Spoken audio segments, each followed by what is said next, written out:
अस्सलाम वालेकुम दोस्तों। जादू और जिन्नात हमारी इस दुनिया के अंदर मौजूद ऐसी हकीकत है जिसकी मौजूदगी से कोई भी मुसलमान या दुनिया के किसी भी मज़हब को मानने वाला कोई भी शख्स इनकार नहीं कर सकता। कुरान करीम में जादू और जिन्नात का जिक्र कई जगह पर वाज़ेह तौर पर मौजूद है। ख़ास तौर पर हज़रत सुलेमान अलैहिस्सलाम के जिक्र के वक्त जिन्हें जिन्नात को काबू करने का मुआवजा दिया गया था, ये दोनों चीज़ें यानी जादू और जिन्नात एक दूसरे से जुड़ी हैं, क्योंकि जादू दरअसल खबीस या शैतानी जिन्नात को काबू करके इनसे काम करवाने का नाम है, जो किसी शर्त या फ़ायदे के बदले इंसान की मदद करते हैं। और ये शराइत इंतहाई गलीज और कुफर पर मबनी होती हैं, जिन्हें यहाँ पर बयान करना भी मुमकिन नहीं है। यानी आसान अल्फाज के अंदर ऐसे काम जिनसे इंसान की मखलूक के तौर पर तजलील हो और जिन्नात को एक बढ़तर मखलूक साबित किया जा सके। मिसाल के तौर पर सूरज, चांद, सितारे या शैतान को सजदा करना, इसके नाम पर कुर्बानी करना, महरा मूर्तों से जना करना,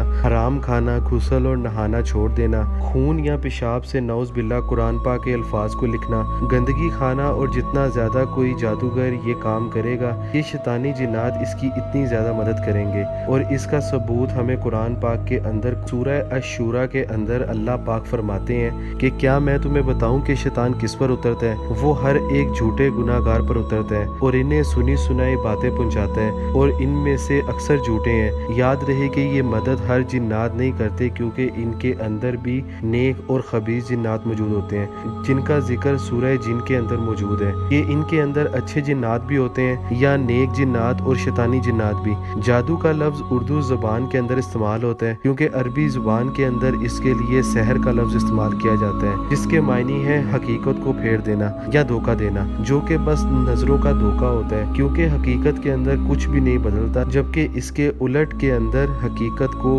बिल्कुल बदल दिया जाता है। जादू में तवीज़, गंडों और मकसूद कुफरिया कलमात पढ़कर एक ऐसा अमल किया जाता है जिसकी वजह से किसी शख्स का जिस्म, दिलो दिमाग इसे छुए बगैर मुतासिर हो जाता है, जिसकी वजह से कोई भी शख्स बीमार हो सकता है, नामर्द बन सकता है, मियाँ बीवी के अंदर जुदाई भी डलवाई जा सकती है और नफरत भी, और यहाँ तक कि इसका कत्ल भी मुमकिन है, क्योंकि डायरेक्टली शैतान तो आपको नुकसान नहीं पहुँचा सकता, बल्कि आपके दिमाग के अंदर सुसाइडल थ्रेट या नाउमीदी पैदा करके खुद आपको आपके कत्ल की तरफ उकसाता है। सही हदीस के अंदर आता है कि खुद रसूल अकरम सल्लल्लाहु अलैहि वसल्लम पर भी जादू किया गया था, क्योंकि एक यहूदी लबैद बिन असम ने रसूल अल्लाह सल्लल्लाहु अलैहि वसल्लम पर बाकायदा तौर पर जादू किया था। और इसका असर कुछ ऐसे हुआ कि जब भी आप सल्लल्लाहु अलैहि वसल्लम सोचते कि मैंने ये काम कर लिया है, लेकिन हकीकत में आपने वो काम नहीं किया होता था। यहाँ तक कि दो फरिश्ते हज़रत जिब्राईल अलैहिस्सलाम और हज़रत मिकाईल अलैहिस्सलाम ने आपको आकर बताया कि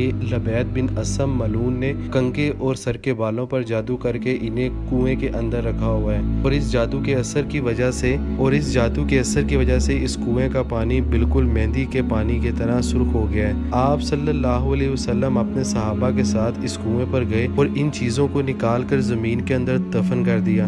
यहाँ तक कि आप सल्लल्लाहु अलैहि वसल्लम ने इस वाक़े का जिक्र बाकी लोगों से भी ना किया, ताकि ये बाकी लोगों के अंदर गुनाह के तौर पर फैल ना सके, यानी लोग एक दूसरे पर जादू करवाने के लिए मोटिवेट ना हो सके। सही हदीस में हज़रत अबू हुरैरा से मरवी है कि आप सल्लल्लाहु अलैहि वसल्लम ने फरमाया कि 7 हलाक कर देने वाली चीज़ों से बचो, जिनमें से एक है जादू करवाना, क्योंकि ये शिरक है। जिन्नात की कई इक़साम है, जिनमें कई ताकतवर और कई कमज़ोर, कई अंडे वाले तो कई ज़मीन पर, जबकि कई वीरानों के अंदर जगहों पर रहने वाले हैं, और कुछ ऐसे हैं जिन्हें अल्लाह ने शक्लें बदलने तक की सलाहियत दी हुई है।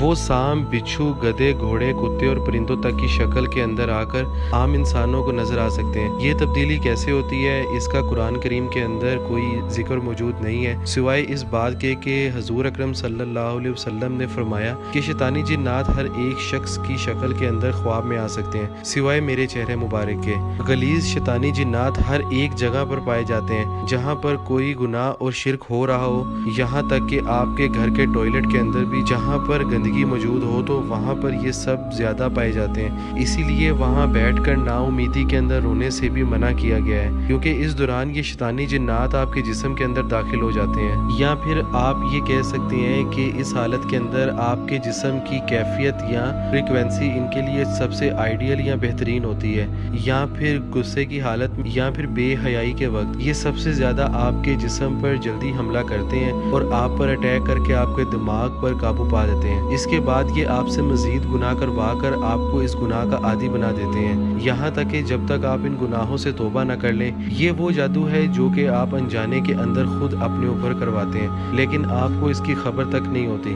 یعنی کہ یہ وہ جادو ہے جو کہ خود بخود ہو جاتا ہے، کوئی آپ پر نہیں کرواتا بلکہ آپ خود کرتے ہیں۔ اس جادو کو اسیب کا نام دیا جاتا ہے۔ جب آپ شدید نحوست کا شکار ہوتے ہیں تو مسلسل گناہوں کے اندر بڑے ہوئے نماز، روزہ، زکوٰۃ، صدقہ اور اللہ کی عبادت سے غافل ہو جاتے ہیں، اور رسول اللہ صلی اللہ علیہ وسلم کے مطابق نمازیں اور نفل نہ پڑھ کر گھر کو قبرستان بنا دیتے ہیں، جہاں پر زندہ لوگ نہیں رہتے بلکہ مردے رہتے ہیں۔ جیسے ہر ایک بیماری کی علامت ہوتی ہے، تو بالکل اسی طرح اسیب کی علامت کے اندر انسان مسلسل ایک گناہ کرتا ہے اور پھر اس گناہ کو خود کو تعویلیں دے کر جسٹیفائی کر دیتا ہے کہ میں نے تو کوئی غلط کام نہیں کیا۔ مثال کے طور پر پہلے دن شراب پی اور خود کو تسلی دی کہ اللہ تعالیٰ تو بہت معاف کرنے والا ہے، اس گناہ کے بدلے میں بخش دے گا۔ آج کل تو سبھی پیتے ہیں، میں نے یہ گناہ کر لیا ہے تو کون سا بڑا کام کر لیا ہے۔ بالکل اسی طرح سے قتل، بے حیائی، یہ سب وہ کام ہے جن کے اندر آپ جنات کو دعوت دے کر خود کو اسیب کا شکار کرتے ہیں۔ اس ٹائم میں ایک جن مسلسل آپ کے دماغ میں مسلط ہو جاتا ہے، جو کہ آپ کے ساتھ مسلسل لگا رہتا ہے اور یہ آپ کے دماغ کو مسلسل چھیڑ چھاڑ کرتا رہتا ہے، الٹے سیدھے مشورے دے کر آپ کو مزید گناہوں پر اکساتا رہتا ہے۔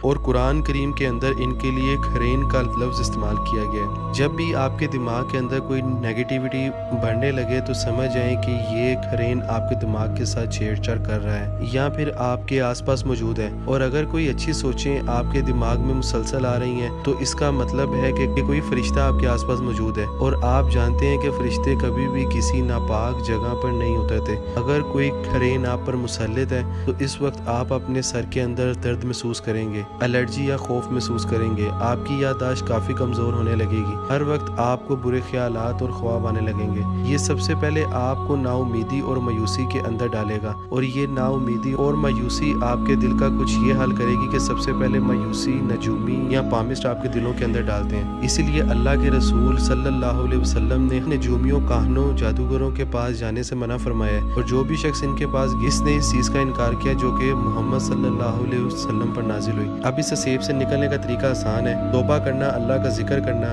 قرآن پاک کی تلاوت کرنا، صدقہ کرنا، نماز کی پابندی کرنا اور اللہ تعالیٰ پر یقین۔ جیسا کہ اللہ تعالیٰ قرآن پاک کے اندر سورہ نحل کے اندر فرماتا ہے کہ جب قرآن پڑھنے لگو تو شیطان مردود سے اللہ کی پناہ طلب کیا کرو۔ اس اسیب کا علاج کسی عامل، نجومی یا جادوگر کے پاس بالکل نہیں ہے، بلکہ صرف اور صرف اللہ کے پاس ہے۔ آپ کو ذکر اور عبادت کی پابندی کرنی ہے۔ اللہ تعالیٰ ہمیں سمجھنے اور نیک عمل کرنے کی توفیق عطا فرمائے۔ اگر آپ کو میری ویڈیو اچھی لگی ہے تو میری ویڈیو کو لائک اور شیئر لازمی کریں۔